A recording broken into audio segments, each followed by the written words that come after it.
Joining me now is Senator David Perdue, who endured Groundhog Day today from the Senate Foreign Relations Committee. Senator, head on a pike, did anyone say anything close to that to you? Of course not, Laura. I mean, this is just one more lie in a series of lies this entire week. I've never been more embarrassed about being in the United States Senate than I am now. Listen to these House members come over and lecture us about being complicit in the cover-up, calling the president's defense team liars right out of the gate. The hypocrisy of this presentation over the last 3 days is just something that you can't describe. And actually just openly insulting the Senate. Well, I mean, look, everyone has their own little power play here going on, but to come in and say that they were warned that you either get in line, and they're all scared of Trump, that they think the dictator, and when Murkowski and Collins apparently audibly said no, that's what it was reported. It was ridiculous. Yes, I heard that too. But this is, like I said, the very first get-go in the opening statement. Adam Schiff gave away their real theory, and that is you can't trust elections.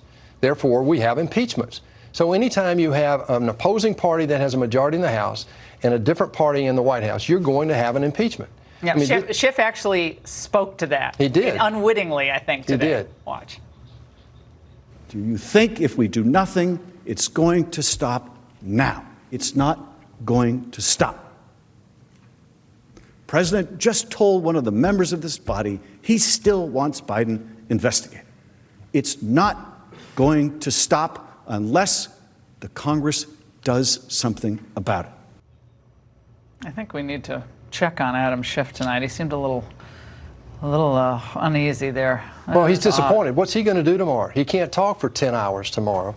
But what Jason Crow said to that point was just so unmoving. I mean, so unnerving to me. He said, you know, this impeachment is not about convicting past wrongdoings. It's about protecting America from future wrongdoings. That sounds like the Minority Report to me.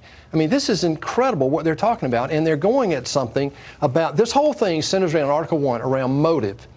The principle is if a president does something, what they want you to believe is he does something lawful, but they can convince you that it's for political gain. That's impeachable. Well, they have not proved that this was done for his political advantage. And what he was doing after the 5-year legacy of corruption that we now know is coming out about this Biden, Burisma, baloney, if you will, it certainly requires an investigation. The Obama administration was having meetings about the conflict, which we're going to get into in our next segment. Well, wait till you see what Joe Biden himself did with Poroshenko. He actually did a quid pro quo about firing Shokin, and if he didn't fire Shokin, he was going to withhold $1 billion of loan guarantees. That's never come out here, and that's there. Not only that, but Devin Archer, the partner of Hunter Biden, who was also a board member of Burisma, actually had a meeting with John Kerry, the Secretary of State. 2 days later, the Assistant Secretary of State calls and demands Shokin be fired. A week later is when Joe Biden had that Poroshenko conversation about withholding. So who's getting whom fired here? Exactly. Well, they're trying to get Shokin fired, who was a prosecutor going after the Burisma issue. So next week you're going to hear from the president for the first time since this whole travesty started, Laura. We finally get the president an opportunity to present his side of the case. Finally. It's great to see you. Come back next week if you can. Oh, I'll be there. Great to see you, Senator.